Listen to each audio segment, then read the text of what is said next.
يا من هو الله الذي لا إله إلا هو الرحمن الرحيم الملك القدوس السلام المؤمن المهيمن العزيز الجبار المتكبر الخالق البارئ المصور الغفار Alhamdulillah Rabbil Alamin.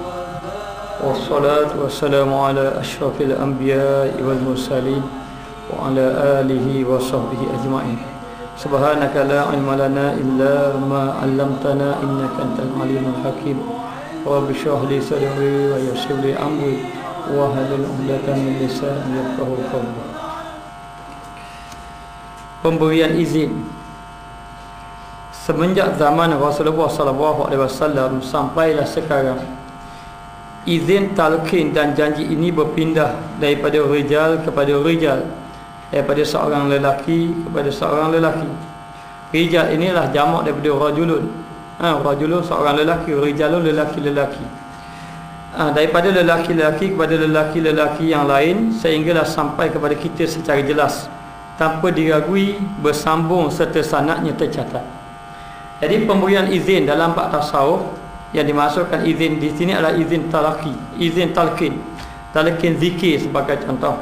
Maka zaman Rasulullah SAW, Nabi telah mentalqinkan zikir kepada sahabat-sahabat. Jadi sebelum daripada kedatangan peristiwa Isra' Mi'raj yang difardukan sembahyang 5 waktu, Nabi telah mentalqinkan zikir kepada para sahabat, sehingga kan sahabat berzikir kepada Allah Ta'ala siang dan malam. Kesan daripada mereka berzikir inilah yang diambil daripada Nabi SAW, menyebabkan hati mereka itu terbuka dengan Allah. Hati mereka ini bergantung dengan Allah, dekat dengan Allah Ta'ala. Sehinggalah berlaku sahabat Nabi seperti Bilal ibn Rabah, dan juga beberapa sahabat Nabi yang lain, Khabbab ibn Adi, Khabbab ibn Arad, Ammar bin Yasir, mempunyai iman yang begitu kental. Walaupun diazab, diseksa dengan pelbagai seksaan, tapi mereka tetap duduk di atas kalimah la ilaha illallah. Ini adalah kesan apabila mereka telah ditalqinkan zikir oleh Nabi SAW. Sehingga kan sahabat Nabi mengatakan bahawa kami sentiasa berzikir ya Rasulullah. Kami sentiasa berzikir, yakni siang dan malam. Lalu disebut di dalam Al-Quran, golongan sahabat Nabi adalah alladzina yadhkurunallaha qiyaman wa qu'udan wa ala junubihim. Mereka itu adalah orang yang sentiasa berzikir ketika mereka itu duduk, ketika mereka itu jalan, diri baring. Mereka sentiasa berzikir kepada Allah Subhanahu wa ta'ala. Jadi zikir ini mestilah melalui daripada talqin zikir yang diberi oleh seorang guru. Kita boleh ambil zikir, beli buku saja, kita pun tengok kelebihannya begini, kita pun berzikir, tetapi kesan dia tidak sampai. Kerana mestilah zikir ini ataupun amalan yang diberi ini, yang dibawa dengan amalan zikir ini, mesti datang daripada seorang-seorang sampai kepada kita yang beramal. Jadi bermula daripada siapa? Mesti bermula daripada Nabi. Kerana Nabi ada barakah. Nabi orang yang mempunyai barakah yang hebat dan mempunyai kemuliaan. Maka Nabi berzikir tadi, kesan daripada Nabi berzikir ini lalu dilempahkan Nabi itu ke dalam hati sahabat-sahabat Nabi. Sebab itulah apabila kita duduk bersama dengan seorang musyrik, sebagai contoh, bila kita duduk sama seorang musyrik, iman kita bertambah. Buktinya limpahan ini kita dapat buktikan begini. Kalaulah kita ini seorang yang penakut, sebagai contoh, tetapi bila kita duduk dengan orang yang berani, kita pun jadi berani. Mari daripada mana sifat berani kita itu? Kerana kita menumpang limpahan berani dia kepada kita.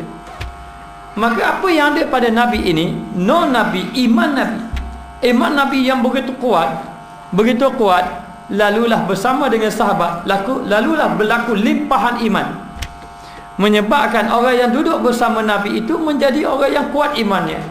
Sahabat-sahabat Nabi yang bersama dengan Nabi menjadi orang yang kuat imannya.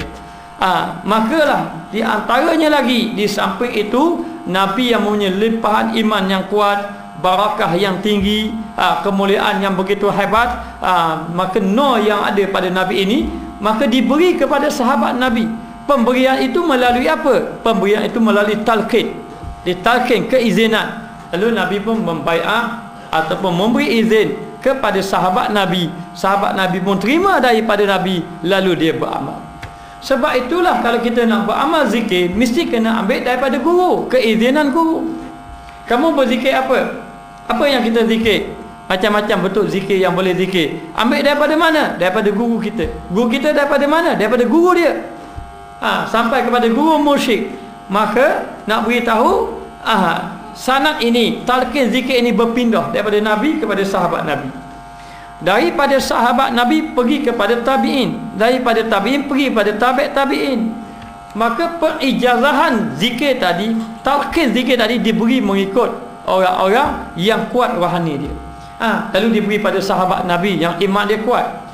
Pergi pada Saidina Abu Bakar, yang dikatakan iman Saidina Abu Bakar ini kalau ditimbangkan dengan segala iman yang lain, orang-orang yang beriman yang lain berat iman Saidina Abu Bakar lagi.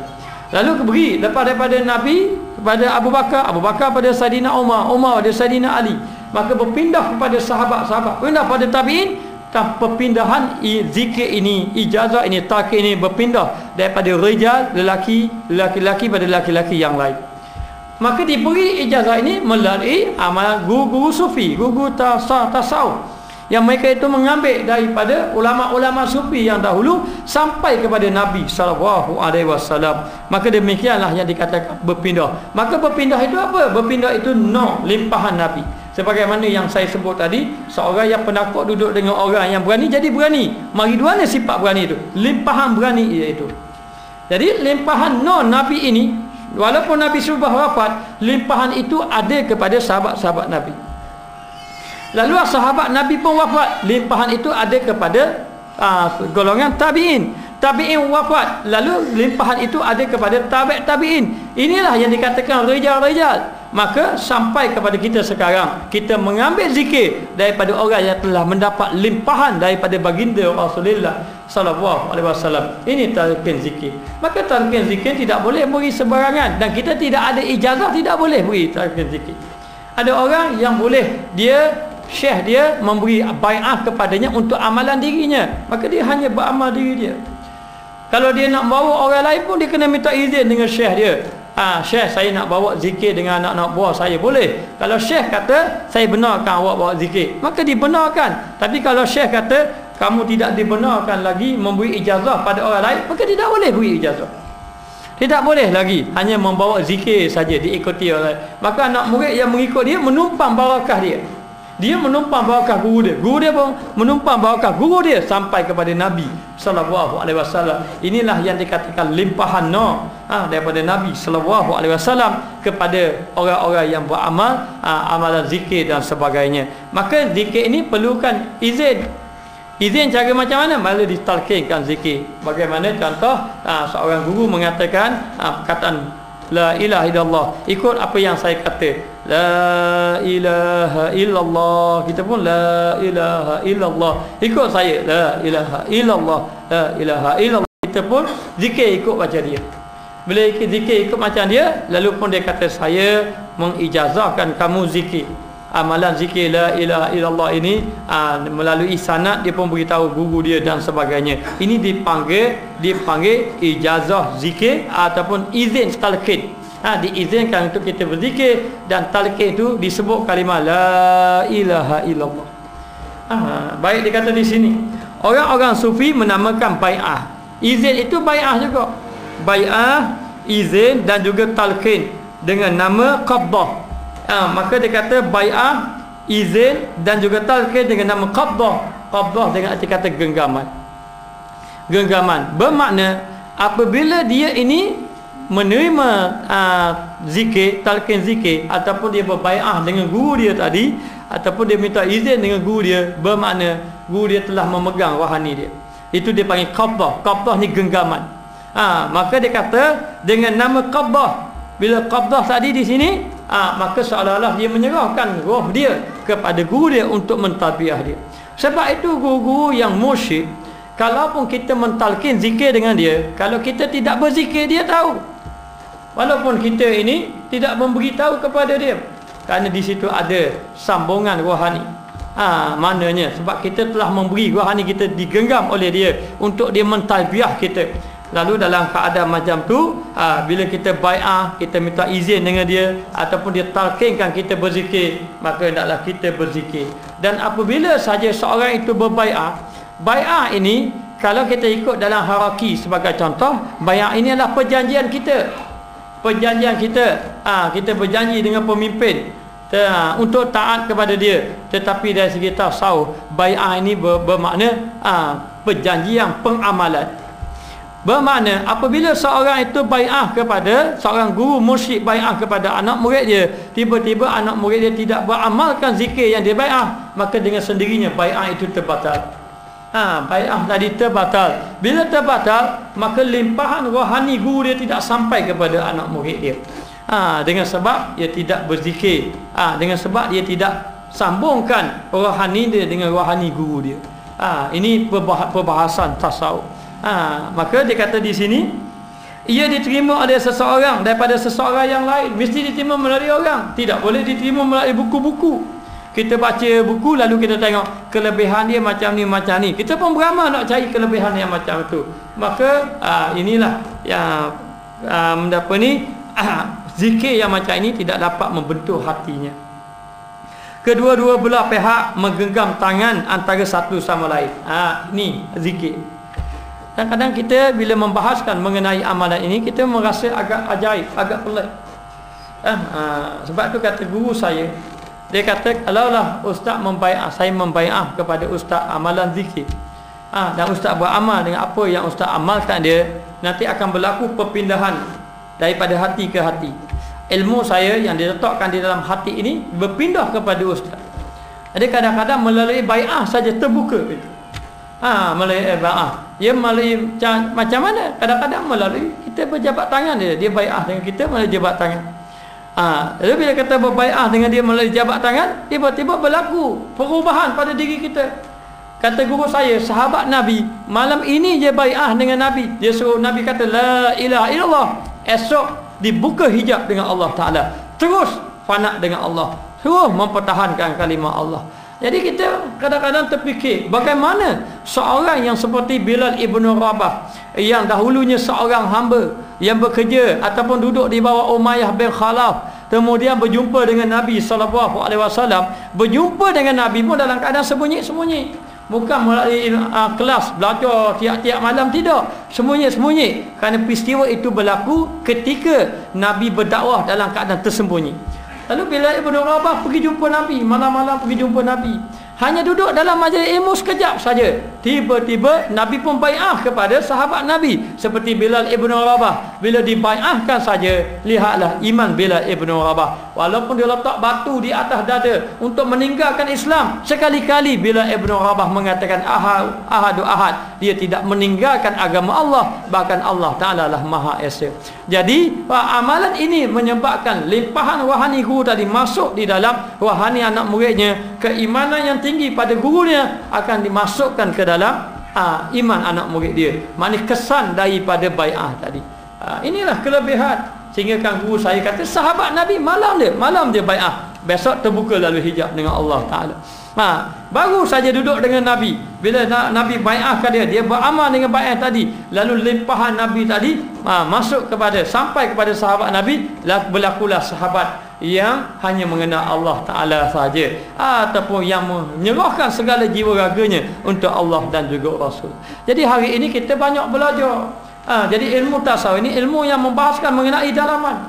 Kadang-kadang ilmu tasawuf ini tidak boleh dipikir mengikut akal, seperti kita nak bahaskan mengenai ilmu kasyaf, ilmu mukasyafah dan sebagainya. Lalu berlaku limpahan rohani itu melalui kita ni berjabat salam dengan guru kita yang musyrik, dengan syarat dia memang musyrik. Cukuplah kita jabat salam dengan dia. Lalulah bila kita jabat salam dengan dia, iman dia tu seolah-olah nur dia, limpah dia akan melalui daripada tangan dia masuk ke tangan kita. Akhir sekali, baru semalam kita bai'ah dengan dia, esok rasa hati kita takut pada Allah, rasa sedih saja. Ini kesan guru mursyid. Perkara ini berlaku dalam ilmu tasawuf. Ilmu fiqh kita duk belajar pun berpuluh-puluh kitab pun biasa saja, tak mari-mari. Tetapi melalui ini maka dia kata di sini kedua-dua belah pihak menggenggam tangan antara satu sama lain seolah-olah cas positif dengan negatif bertemu, lalulah arus berhubung dan sanad pun bersambung. Berhubungan sanad pun bersambung ilmu. Kadang-kadang saya pun bertanya juga pada ni, mulai kitab ni jumpa dengan Syekh Yusuf Al-Hasani. Dia mengijazahkan suruh membaca kitab Haqaiq Tasawuf ini. Bila saya tidak pernah belajar dengan dia Haqaiq Tasawuf ini, kecuali dalam kursus itu je 1 minggu. 1 minggu itu saja dia mari membaca. Itu pun sikit-sikit, depan-depan sikit saja. Lalu dia amanahkan membaca kitab tadi. Bila kita belajar dengan dia secara talaki, tak ada. Tapi masa nak beri tadi, dia suruhnya pegang serban, dia suruh talqin kalimah la ilaha illallah, dia suruh beramal, dia mengijazahkan supaya membaca kitab ini. Lalu bila kita baca, kadang-kadang tak tahu main daripada mana datang ini, huraian ni daripada mana. Jadi nak beritahu, bila dibaca dah ini, dia kata seolah-olah cah-cah positif tadi mengalir daripada tangan dia masuk dalam tangan kita, lalulah sanad dia yang dia belajar dengan guru dia, melalui ilmu dia tadi yang dia ajar oleh guru, bersambung dengan kita melalui hubungan cah positif dengan cah negatif. Ini berlaku. Sehingga kan guru saya pernah mengatakan bahawa kadang-kadang melalui ilmu dia ni boleh dipindahkan di dalam hati anak murid dia. Boleh dipindahkan di dalam dada anak murid dia melalui apa? Melalui bai'ah, melalui izin talqin, melalui amalan-amalan zikir, dan juga dengan barakah guru yang ada bersama dengannya. Barakah guru tadi dengan amalan rohani yang begitu kuat. Jadi ini berlaku dalam bab kerohanian dan penyambungan sanad-sanad. Jadi guru tadi ilmu dia mari di mana? Guru dia tadi ambil daripada guru dia. Contohnya Syekh Yusuf Hasan. Syekh Yusuf Hasan Al-Hasani, dia belajar dengan Abu Isa, Syekh Abu Isa. Kemudian Syekh Abu Isa, guru dia siapa? Belajar dengan guru dia sampai kepada Nabi SAW. Dan ilmu itu berpindah daripada guru dia ni, beri sanad kepada anak murid dia pun mengajar. Kemudian anak murid dia beri sanad lagi, ijazahkan, talqinkan kepada anak murid yang lain. Maka ilmu itu berpindah. Berpindahan itu ilmu tasawuf dengan ilmu fiqh kita contohkan. Ilmu fiqh perpindahan daripada akal ke akal. Guru kata hukum sembahyang macam ni. Buat perkara ni bercakap dengan sengaja batal. Maka akal tadi pun menerima. Maka dari segi akal kita boleh terima. Ada pun dari segi tasawuf perpindahan daripada hati ke hati. Maka amalan ilmu tasawuf dia tidak boleh bercakap ikut akal. Mesti orang yang membaca tasawuf beramal dengan amalan tasawuf dia, supaya rohani guru dia tadi akan berpindah kepada anak murid dia daripada hati kepada hati. Ini berlaku dalam bab ilmu tasawuf. Tidak sama dengan ilmu-ilmu fiqh, ilmu-ilmu yang lain. Maka dia kata di sini, lalulah bertembung arus berhubung dan sanad bersambung, maka kesan rohani juga sampai dan dapat dirasai dengan mujarab. Kesan rohani dia akan sampai kepada dia. Sebab itulah kita kena duduk dengan guru-guru tasawuf, kita kena duduk dengan guru-guru mursyid, dan kita kena duduk bersama dengan dia. Kadang-kadang kita belajar duduk sama dengan dia, akan ada kesan rohani. Saya sudah beritahu dah dahulu, masa saya duduk dengan Habib Umar, kita berasa mudah untuk sembahyang waktu malam. Bila saya duduk dengan Tuan Guru Haji Abdullah Yusuf, terasa ingin takut kepada Allah Ta'ala, nak tidur malam ingat kepada mati. Kenapa berlaku macam tu? Rupanya itu sebenarnya kesan rohani. Kesan rohani dia kata. Jadi kesan rohani itu bermula daripada guru dia. Jadi bila guru dia ini yang rohani dia kuat, lalulah dengan ijazah, dengan talqin, lalu dia lempahkan kerohanian itu kepada anak murid dia. Itulah yang berlaku dalam bab sanad ataupun pemberian izin ataupun talqin zikir yang berlaku di antara guru dengan anak murid. Dan ini ada dalam bab ilmu tasawuf. Sebab tu ilmu tasawuf mementingkan tarekat, berzikir sebagai contoh, sebagai amalan rohani, membahaskan tentang rohani ini supaya rohani kita kuat. Dengan kita duduk dengan guru kita, kadang-kadang kita duduk dengan guru kita saja, kita pun balik rumah jadi rajin pula nak baca Quran. Yang sama ni jadi malas, tapi bila kita duduk dengan dia, sebenarnya itu dia panggil limpahan rohani. Jadi nak wicapa, nak wisapa dekat ke mana? Maka ditalqinkan. Jadi talqin macam-macam cara. Ada yang bersalaman. Yang paling penting, cah positif tu nak masuk. Nak masuk cas positif, nak jumpa cas negatif dengan dia, biar masuk. Daripada seolah-olah cas tadi positif dan negatif. Yang guru tadi wahani dia kuat, cas positif. Yang kita pula wahani lemah, cas negatif. Lalu bila kita bersalam, cas positif ni akan melalui, bersambung dengan cas negatif, menyebabkan jadi kuat juga kita. Kuat juga kita. Jadi itu kesan dia. Kenapa sahabat Nabi yang dahulu sembah patung berhala, sahabat Nabi yang berbunuh-bunuhan di antara satu sama lain, kerana mereka bersama dengan Nabi. Jadi Nabi punya rohani dia kuat, aku dilempahkan kepada sahabat-sahabat Nabi. Jadilah sahabat Nabi yang dahulunya ganas, berbunuh-bunuhan, berzina, minum arak, berjudi dan sebagainya, menjadi manusia yang sebaik-baik golongan apabila mereka bersama dengan baginda Rasulullah sallallahu alaihi wasallam. Maka Nabi sudah tidak ada, golongan sahabat-sahabat sudah tidak ada, golongan tabi'in pun sudah tidak ada, golongan tabi'in pun tidak ada. Tetapi bagaimana limpahan itu berpindah daripada seorang ke seorang. Limpahan tadi daripada Nabi pergi kepada sahabat Nabi pergi kepada tabi'in pergi pada tabi'in, dan berpindah pada lelaki-lelaki, dan perpindahan itu melalui musyrik ke musyrik, guru-guru musyrik. Tak boleh berpindah kepada orang-orang biasa, sebab ini perpindahan rohani. Perpindahan rohani. Jadi saya nak fahamkan orang macam ni je. Hanya ibaratnya begini, kalau kita penakut, kita duduk dengan orang berani, kita pun jadi berani. Mai mana berani, itu limpahan berani yang masuk dalam kita. Maka demikianlah limpahan rohani yang kuat ibadah, yang kuat iman tadi, kita duduk dengan orang yang musyrik, kekuatan rohani tadi akan dilimpahkan kepada anak murid yang bersuhbah, yang bersama dengan guru tadi. Bahkan kekuatan tadi, limpahan tadi menjadi lebih kuat lagi apabila ditalqinkan zikir ataupun diberi ijazah melalui penyambungan cas positif dengan negatif. Sambung macam mana? Sambung dengan bersalaman. Jadi pengalaman saya ada 3 guru yang saya ambil ijazah zikir. Yang pertama melalui bersalaman dengan tangan, yang kedua melalui pegang melalui serban berpegang, yang ketiga melalui tasbih. Pegang melalui tasbih tu. Jadi saya tidak faham apa kalau ijazah macam tu, apa kelebihan dia. Kadang-kadang kita fikir mudah bagi ijazah, hari ni baru jumpa, mari minta sanak sikit, saya beri sanak awak, saya ijazahkan awak baca kitab. Kenapa mudah sangat? Kita nak dapat ijazah, belajar universiti 3 tahun 4 tahun, baru dapat ijazah. Nak dapat ijazah pun kena convocation dulu, kena pakai sokok sengit dulu. Maknanya baru dapat ijazah, lepas dapat ijazah nak mengajar pula, kena minta pula jangan dapat tauliah pula baru boleh mengajar. Mana mudah sangat ni.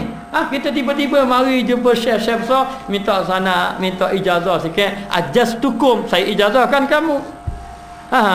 Lalu kita pun terima qabil tu, saya terima apa yang kamu beri pada saya terima tadi. Lalu guru kata, boleh, kamu boleh baca kitab Minhajul Abidin. Ajar kitab Minhajul Abidin. Mai fikir, mari dua ni, mudah sangat. Kemudian perijazahan tadi berlaku pula. Mari saya ulur tangan, pegang tangan. Okey, ikut saya. La ilaha illallah, la ilaha illallah. Kita pun berzikir, habis berzikir diberi ijazah, boleh pimpin orang lain. Cepat sangat masuk. Maka demikianlah cas-cas tu. Ilmu rohani ini boleh berpindah daripada hati ke hati, sebagaimana akal berpindah daripada akal ke akal. Akal ke akal ni lambat, hati ke hati ni mengikut limpahan guru. Sebab tu kena cari guru-guru yang benar-benar musyrik, guru yang benar-benar hatinya ikhlas kepada Allah, yang benar-benar dia punya iman dia mantap, lalu boleh berpindah. Jadi kita nak tahu macam mana bila kita duduk bersama dengan dia. Yang pertama, dia tidak bercakap kecuali kebaikan saja. Yang kedua, kita duduk dengan dia, kita merasakan keimanan kita semakin bertambah. Kita duduk dengan dia, kita rasa boleh meninggalkan maksiat. Bukan duduk dengan dia kau nak buat maksiat, tapi bila duduk dengan dia, rasa malah nak buat maksiat. Itu sebab apa berlaku? Sebab limpahan rohani itu telah terpancar di dalam hati kita. Lalu disebut al-ilmu nurun yakzifuhu Allahu fi qulubihim. Ilmu adalah cahaya yang dicampakkan ke dalam hati-hati manusia. Inilah dia kata ilmu tasawuf ataupun ilmu perpindahan daripada hati ke hati. Baik, kita tengok golongan musyrik mujaddid. Musyrik mujaddid ni musyrik yang melakukan pembaharuan yang ada di sepanjang zaman. Memang ada sepanjang zaman. Ada juga mengatakan musyrik mujaddid muqallid. Maknanya dia telah mengubah amalan zikir ataupun amalan-amalan yang tertentu mengikut zaman tertentu. Tengok zaman dia, amalan dia macam ni. Maka dia kata golongan mursyid mujaddid. Yang pertama, belajar mesti cari mursyid. Kita mesti kena cari mursyid supaya kita berjumpa jalan untuk melalui perjalanan yang sampai pada Allah. Kerana perjalanan yang sampai pada Allah itu ada pada mursyid. Kita nak pergi Kuala Lumpur, kena cari driver. Kita cari driver, tak kenal jalan pergi Kuala Lumpur, kena siapa? Ini cari driver. Bila cari driver, jumpa driver. Bawa bas juga. Okey, kena ada Kuala Lumpur. Tak apa, cuba-cuba sekali. Pakai pelik. Bukan pergi Kuala Lumpur sebab tak kenal jalan. Dia kena pergi, pastikan driver tadi pernah sapa ke Kuala Lumpur. Bila pernah sapa Kuala Lumpur, dia tahu jalan. Jadi pastikan orang yang memimpin kita itu orang yang telah sampai pada Allah. Bila orang yang sampai pada Allah tadi, dia pimpin kita, maka perjalanan kita akan sampai kepada Allah Ta'ala. Jadi macam mana kita nak cari? Carilah guru mursyid. Kalau kita tak jumpa pun guru mursyid, kita bertanya pada guru, wahai guru, siapakah mursyid kamu? Siapa mursyid kamu yang memimpin rohani kamu, yang memimpin kamu pada jalan Allah Subhanahu wa taala? Sedangkan Imam Ghazali pun ada guru mursyid. Sedangkan masa ketika itu Imam Ghazali merupakan seorang ulama fiqh yang hebat, tetapi guru mursyidnya adalah Ali Faumadi yang memimpin rohaninya. Begitu juga dengan Imam Syafi'i. Walaupun Imam Syafi'i orang yang hebat ilmu fiqhnya, tapi guru mursyidnya adalah Syaiban, seorang gembala kambing saja. Walaupun dia gembala kambing, tetapi rohani dia kuat kepada Allah Subhanahu wa taala. Izzuddin Abdul Salam, seorang ulama yang terkenal dengan sultan ulama. Sultan kepada segala ulama. Siapakah mursyidnya? Mursyidnya Abu Hasan Ali Syazili. Mereka semua ada mursyid yang memimpin mereka. Maka mursyid inilah yang memimpin, dan mursyid ini ada sepanjang zaman. Kalau siapa kata mursyid ini tidak ada zaman sekarang, nak cari orang mursyid macam mana? Zaman sekarang nak cari mursyid, zaman sekarang macam mana nak cari mursyid? Mursyid ini kita kena cari bersungguh-sungguh, kena minta doa dengan Allah. Bagi kita tak kenal mursyid, yang tunjuk mursyid siapa? Allah. Maka kena ada berdoa. Pernah tak kita berdoa selama ini? Ya Allah, ya Tuhanku, kurniakan kepada aku seorang mursyid untuk memimpin rohani aku. Mesti kena ada berdoa kepada Allah Ta'ala, biar Allah Ta'ala tunjuk siapakah yang mursyid kita. Allah Ta'ala tunjuk jalan, sehinggalah kita jumpa seorang guru. Guru tadi dapat membimbing hatinya. Kata guru saya, kalau kamu nak tahu sifat mursyid, kalau dia pimpin anak murid dia adalah anak murid yang tawaduk. Anak murid dia anak murid yang khidmat dengan dia. Anak murid yang taat kepada dia. Tengok pada anak murid dia. Kerana kejayaan guru itu lihat kepada anak murid dia. Kalau kata dia, kita kata dia guru yang berjaya, mana anak murid? Anak murid kanak-kanak saja. Itu bukan guru yang berjaya. Guru yang berjaya adalah guru yang dapat memimpin rohani anak-anak murid dia. Maka memimpin rohani itu dengan arti kata melihat anak murid dia seorang yang bertakwa kepada Allah, seorang yang tawaduk kepada Allah Subhanahu wa taala. Terfikir saya masa saya pergi ke Yaman dahulu, jumpa dengan Habib Umar. Saya tengok ini anak-anak murid Habib Umar. Ni ulama-ulama besar, terdiri daripada Habib Kazim, Syekh Umar Khatib, terdiri daripada Syekh Habib Ali Jufri. Mereka sama-sama ulama-ulama mereka. Kalau mereka jumpa tangan, saling-saling cium tangan. Mereka bertawaduk. Bahkan kita pun berjumpa dengan Habib Ali Jufri itu, dia merupakan ulama yang bertarikh dunia. Kita bersalaman, kita cium tangan dia, dia cium balik tangan kita. Kita melihat betapa tawaduknya mereka. Kata Habib Ali Jufri, dia kata, siapalah saya nak bercakap panjang di hadapan guru saya. Kalau guru dia duduk atas petah, dia duduk bawah sama dengan orang ramai. Sifat tawaduk tu ada. Maka dia kata guru mursyid ini dia berjaya memimpin rohani anak murid dia, sehingga anak murid yang menjadi anak murid yang bertawaduk dengan Allah Taala. Tawaduk di antara sesama insan, dan juga anak murid yang terdidik akhlaknya disebabkan limpahan rohani gurunya yang jatuh ke dalam hati anak-anak murid dia. Maka dia kata di sini guru mursyid yang mujaddid yang ada di sepanjang zaman, yang mana mereka mengikat hati-hati manusia. Ikat hati-hati manusia. Dia akan ikat hati-hati manusia. Bila dia ikat hati-hati manusia melalui zikir, bai'ah dan sebagainya, lalulah hati-hati manusia ketika itu sudah terikat dengan cara macam mana? Dengan cara zikir, dengan cara talqin, dengan cara bai'ah, dengan cara diberi izin, dengan cara duduk bersobah dengan dia. Itu dia panggil ikat hati-hati manusia. Maka bai'ah izin ni ibarat kalau buah durian ada tali ikat. Tali ikat, bila angkat pegang satu je, pegang satu saja habis terakatlah. Tapi kalau tak ada tali, Nak pegang gua ni banyak-banyak. Inilah sebab itu guru kenapa gurunya tidak boleh memimpin anak murid dia. Kocak kacir saja anak murid dia. Kata berubah sini kata. Sebab apa? Sebab tidak ada ikatan. Anak murid dia semakin jauh sebab tidak ada ikat. Kalau dia pegang seorang, orang lain pula pegang suti buah duyang lain pula golek kita ke lain pula. Pegang yang ni pula, dah nak pegang dah. Ni terlepas juga. Tetapi kalau ada bai'ah, ibaratnya bai'ah dalam durian yang banyak-banyak tadi, lalu diikatkan dengan tali tadi. Ataupun rambutan yang banyak-banyak tangkai tadi, lalu disatukan tangkai, lalu diikat dengan satu tangan saja, akhir sekali dapat memimpin, membawa buah-buah rambutan yang lain ataupun buah durian yang lain. Inilah gambaran bai'ah. Sebab tu bila dah berbai'ah, sudah diikat hati-hati anak murid dia. Lalu anak murid dia mesti kena taat pada dia, mesti duduk di bawah dia, dan dia akan pimpin. Guru yang memberi bai'ah pada anak murid dia, mesti dia kena ambil berat wahani anak murid dia. Dia akan tanya anak murid dia berzikir ke tidak, bagaimana keadaan dia hari ini, bagaimana, kenapa dia buat maksiatnya, kenapa dia tidak menambahkan amalan zikir, kenapa hari ini lalai dan sebagainya. Maka guru akan memimpin anak-anak muridnya. Ini dipanggil guru mursyid. Maka guru mursyid ada setiap zaman. Kita kena cari. Ada dekat Malaysia, pergi Indonesia. Tak ada Indonesia, pergi ke Yaman. pergi. Bahkan dia kata wajib kamu ke cari, sehinggalah kamu berjumpa dengan mursyid tadi. Tapi mursyid itu kita tidak kenal mursyid. Maka tidak dapat berdoalah kepada Allah Subhanahu Wa Taala. Lalu dia ikat hati-hati manusia. Dia talqin, dia ikat hati-hati manusia sehingga cahaya Sayyidina Muhammad sallallahu alaihi wasallam itu dipanggil cahaya non Nabi. Itulah limpahan. Jadi saya agak fahamlah yang dimasukkan limpahan. Iman Nabi ni kuat. Iman Nabi kuat. Siapa iman Nabi ini tidak akan dikoyak. Orang musyrikin Mekah nak beri orang puang. Lain pada orang puang nak beri harta benda. Nabi nak jadi raja, tapi Nabi tambah. Sebab iman Nabi sangat kuat. Sehingga kan syaitan mengatakan bila bangkitnya Nabi, maka tidak akan dapat dihancurkan Islam lagi lana setelah dibangkitnya Nabi sallallahu alaihi wasallam. Jadi Islam tu ada, hanya lemah kurang Islam tu ada. Nak hancurkan tak boleh. Lemah kurang tu boleh. Jadi Nabi ni memang yang kuat. Bila iman Nabi kuat, dengan kuat bertakwa kepada Allah, kuat sembahyang, kuat berzikir, akhlak mulia. Sahabat Nabi itu tumpang Nabi ya sebenarnya. Dia duduk dengan Nabi pun kuat jadi iman.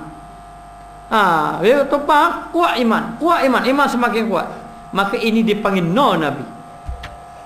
Jadi iman ini limpahan iman tadi akan masuk dalam sahabat-sahabat Nabi. Bila Nabi wafat, maka ada pada sahabat Nabi limpahan no Nabi ini.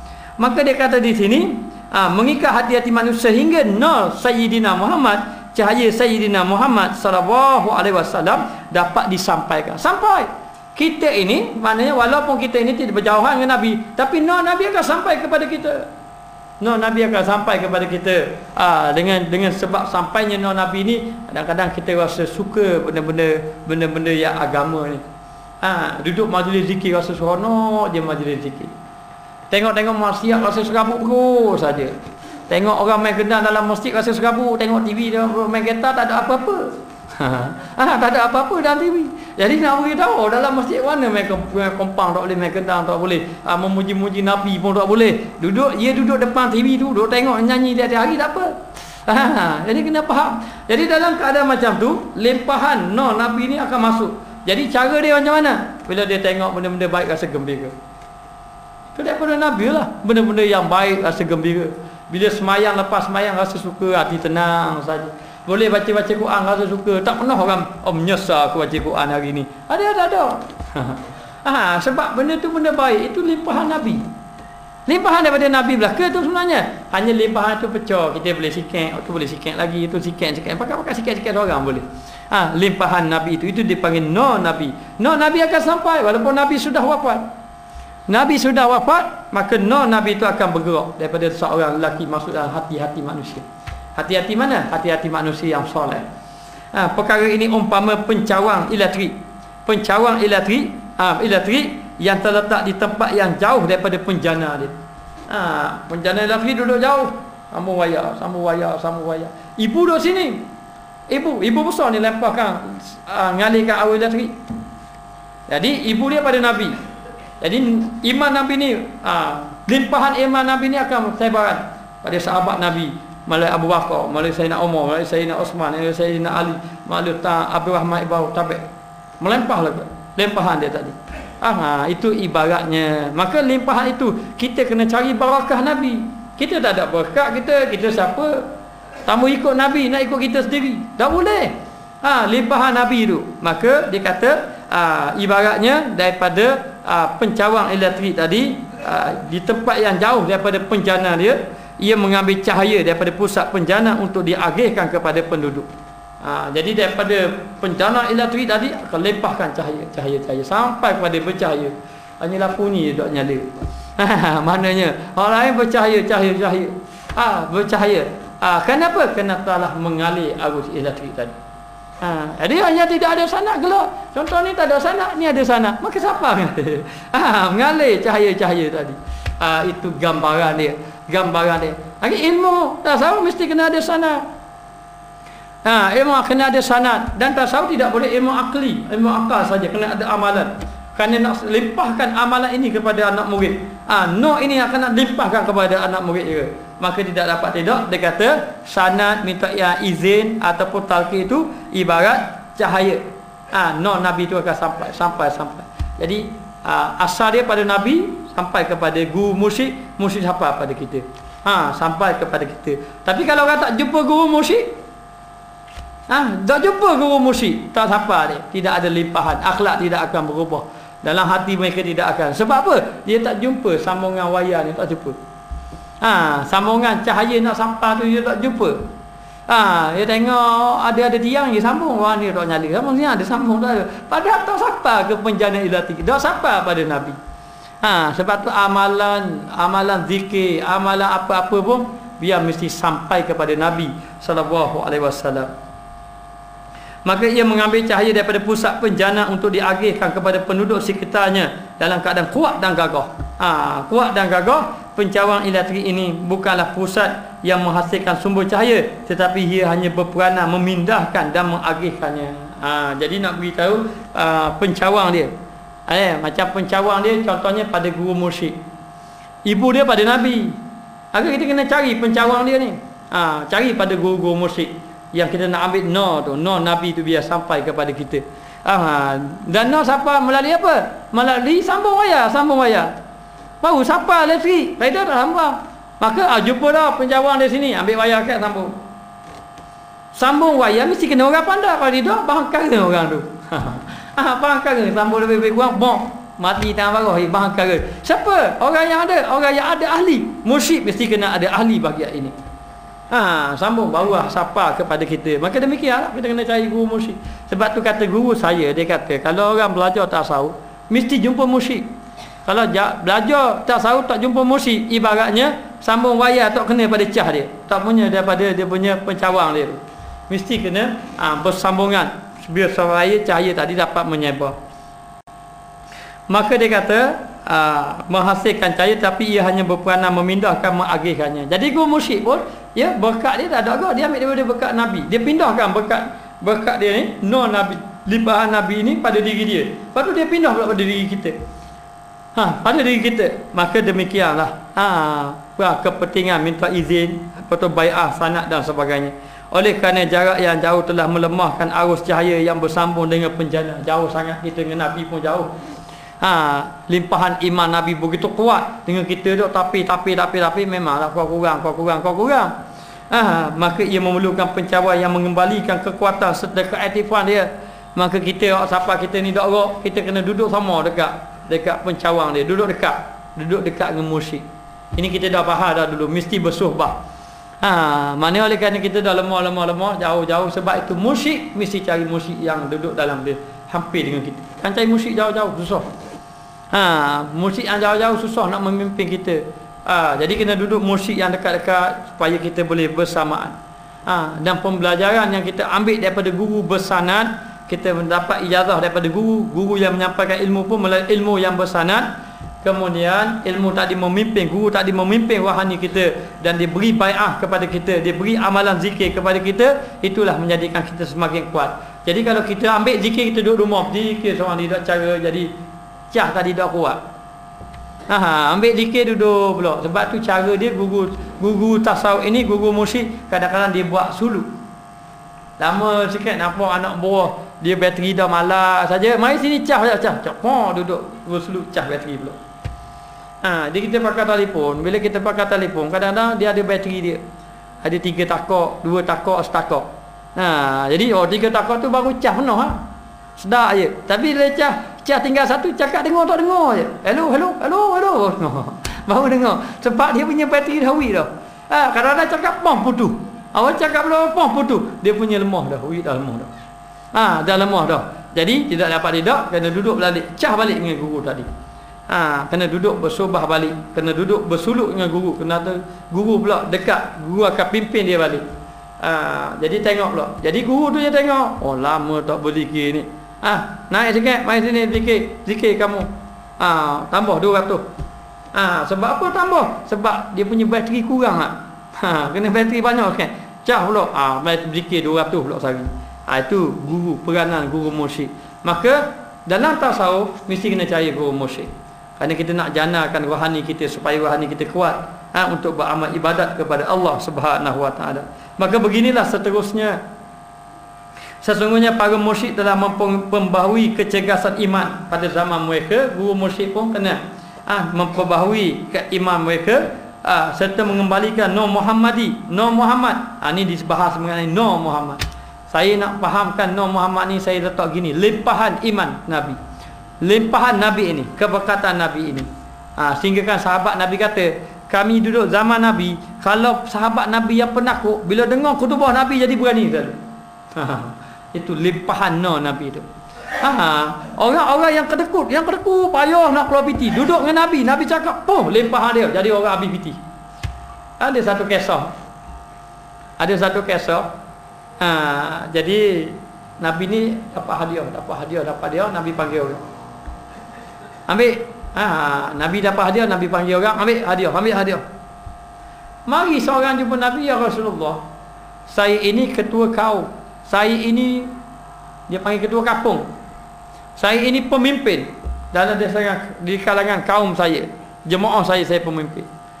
Ada tak harta benda sikit yang Nabi boleh beri kepada kami supaya kami boleh beri kepada jemaah kami? Ada tak? Nabi kata, tak tengok tu. Kenapa tu? Kambing, banyak kambing. Penuh padang ragu. Satu penuh padang tu penuh dengan kambing. Nabi kata, ambil semuanya sekali. Terkejut dia. Ingat boleh seekor padang dah. Seekor tu mujur dah kata. Dia tak pergi mak lagi. Nabi kata, ambil semua sekali. Lalu sahabat Nabi ni, orang ni ketua kampung tadi, ambil habis kambing. Ambil habis, alik kambing banyak-banyak. Siapa dekat kaum dia tengok pelik. Mana ketua kampung ni bahan kambing mana banyak-banyak. Bahan kambing mana? Dia kata, ya qaumi aslimu. Wahai kaum aku, mari kita pakat masuk Islam ramai-ramai. Sebab aku telah berjumpa seorang, apabila dia memberi, dia sudah tidak rasa takut untuk harta dia hilang, untuk jadi fakir tidak. Lalulah mereka ramai-ramai pun masuk Islam. Sahabat Nabi kata, ya Rasulullah, puak-puak ni masuk Islam kerana dapat kambing, dapat projek masuk Islam lalu. Puak-puak ni masuk Islam ni kerana dapat projek, dapat kambing dia tu. Jadi sahabat Nabi pertikaikan. Nabi mengatakan dia tidak kenal Islam. Nanti kalau dia kenal Islam, memang dia kenal Islam kerana dia nak benda. Masih dia tak kenal Islam, dia nak benda, nak kambing, nak apa-apa. Masa itu dia tidak kenal Islam lagi. Tapi Nabi kata, nanti kalau dia kenal Islam, dia akan habiskan segala harta benda dia kepada Allah. Lalu sahabat Nabi pun faham, masuk Islam ramai-ramai. Dan ternyata kaum inilah di antara kaum yang banyak menginfakkan harta pada jalan Allah. Jadi Nabi ini, kalau orang kedekut duduk dengan Nabi, jadi habis harta benda. Infak fi sabilillah. Orang yang penakut jadi berani. Ini dipanggil limpahan Nur Nabi tadi. Nur Nabi ini melimpah pada sahabat-sahabat Nabi. Maka dia kata, serta mengembalikan Nur Muhammad kepada kegemilapan dan juga kelawannya melalui tempoh zaman dan kurun yang begitu lama. Jadi ada golongan yang akan menghidupkan Nur Nabi ini, yang lama dihidupkan balik, walaupun dia dengan Nabi itu lama. Cah tu semakin berkurangan. Tapi bila cah berkurangan, kita kena perhidupkan balik, kuatkan balik cah tadi.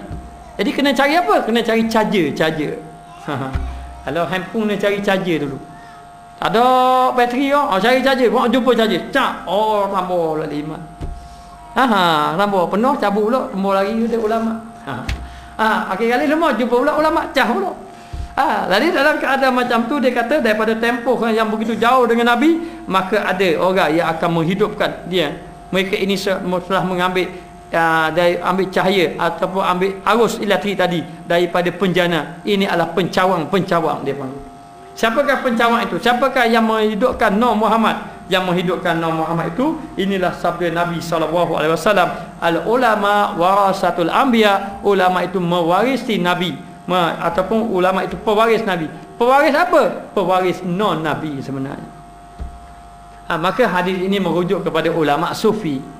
Ulama sufi adalah pewaris nabi-nabi, ataupun ulama-ulama yang menghidupkan nur Nabi ini adalah pewaris daripada Nabi. Kerana apa? Dia telah mendapat nur Nabi. Nabi tinggalkan nur Nabi pada ulama-ulama ini. Dan ulama inilah yang menghidupkan hati-hati manusia melalui sanad, izin, talqin, bai'ah dan sebagainya yang sampai kepada anak murid dia.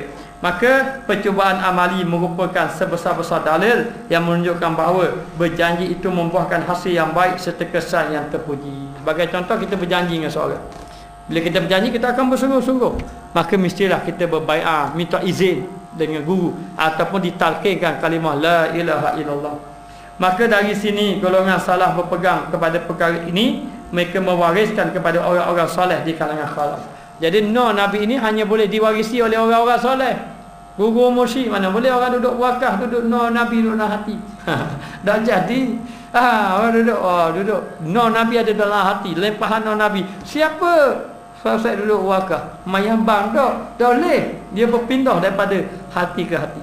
Kerana dia ini cahaya ke cahaya. Nurun ala nur, daripada cahaya kepada cahaya. Cahaya atas cahaya. Maka dia kata mewariskan kepada orang-orang soleh di kalangan khalaf. Orang-orang yang dulu, orang-orang soleh ini termasuk dengan ulama-ulama. Maka jumhur ummah juga telah melalui jalan tersebut. Begitu juga dengan ulama, kebanyakan ulama melalui jalan-jalan ini. Mereka yang jadi ulama-ulama, mereka semua, walaupun ulama-ulama besar, mereka semua ada sanad, memang ada jalanan sam, dapat jalanan tarekah, ataupun jalinan izin bai'ah dan sebagainya. Walaupun mereka itu hebat-hebat. Sebagai contoh, ulama mujtahidin, Imam Syafi'i, Maliki, Hambali, Hanafi, mereka itu semua melalui jalan-jalan sufi. Mereka semua ada sanad, mereka semua ada mursyid yang menghidupkan hati-hati mereka. Walaupun Imam Syafi'i terkenal dengan ahli fiqhnya, mengumpulkan pengasas mazhabnya, tetapi dia adalah melalui jalan-jalan sufi untuk menghidupkan wahani dia. Lalu hari ini kadang-kadang yang fiqh tu meninggalkan sufi. Yang sufi meninggalkan fiqh pun tidak boleh juga. Mesti kena ada. Kena ada. Jadi nak lalu jalan sufi, yang pertama jalan suhbah, yang sebagaimana yang ditunjuk dalam kitab ini. Guru bersama dengan guru. Belajar tu biar bersama dengan guru sama. Jangan berpisah. Yang kedua, kena ada bai'ah dengan guru. Untuk guru akan memimpin wahani-wahani kita. Bila kita berbai'ah dengan guru, kita kena menyerahkan diri kita untuk dipimpin oleh guru. Maka guru akan tengok, orang ni tak boleh ni. Ni kena matikan ego dia, suruh dia jadi macam ni. Pimpin dia macam ni. Ni kerja-kerja guru mursyid untuk memimpin hati-hati anak muridnya untuk sampai kepada Allah Subhanahu wa taala. Wallahu a'lam. Alhamdulillahi rabbil alamin.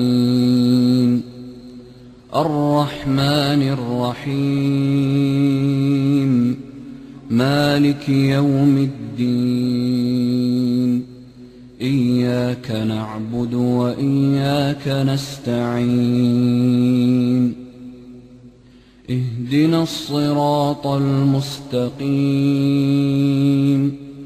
صراط الذين أنعمت عليهم غير المغضوب عليهم ولا الضالين.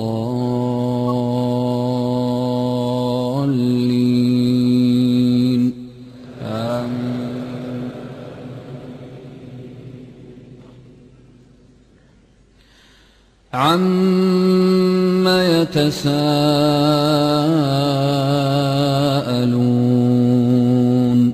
عن النبأ العظيم مختلفون كلا سيعلمون ثم كلا سيعلمون ألم نجعل الأرض مهادا والجبال أوتادا وخلقناكم أزواجا وجعلنا نومكم سباتا وجعلنا الليل لباسا وجعلنا النهار معاشا وبنينا فوقكم سبعا شدادا وجعلنا سراجا وهاجا وأنزلنا من المعصرات ماء ثجاجا لنخرج به حبا ونباتا وجنات ألفافا إن يوم الفصل كان ميقاتا يوم ينفخ في الصور فتأتون أفواجا وفتحت السماء فكانت أبوابا وسيرت الجبال فكانت سرابا إن جهنم كانت مرصادا للطاغين مآبا لابثين فيها أحقابا لا يذوقون فيها بردا ولا شرابا إلا حميما وغساقا جزاء وفاقا إنهم كانوا لا يرجون حسابا وكذبوا بآياتنا كذابا وكل شيء أحصيناه كتابا فذوقوا فلن نزيدكم إلا عذابا إن للمتقين مفازا حدائق وأعنابا وكواعب أترابا وكأسا دهاقا لا يسمعون فيها لغوا ولا كذابا جزاء من ربك عطاء حسابا يوم يقوم الروح والملائكة صفا لا يتكلمون رب السماوات والأرض وما بينهما الرحمن لا يملكون منه خطابا يوم يقوم الروح والملائكة صفا لا يتكلمون إلا من أذن له الرحمن وقال صوابا ذلك اليوم الحق فمن شاء اتخذ إلى ربه مآبا إنا أنذرناكم عذابا قريبا يوم ينظر المرء ما قدمت يداه ويقول الكافر يا ليتني كنت ترابا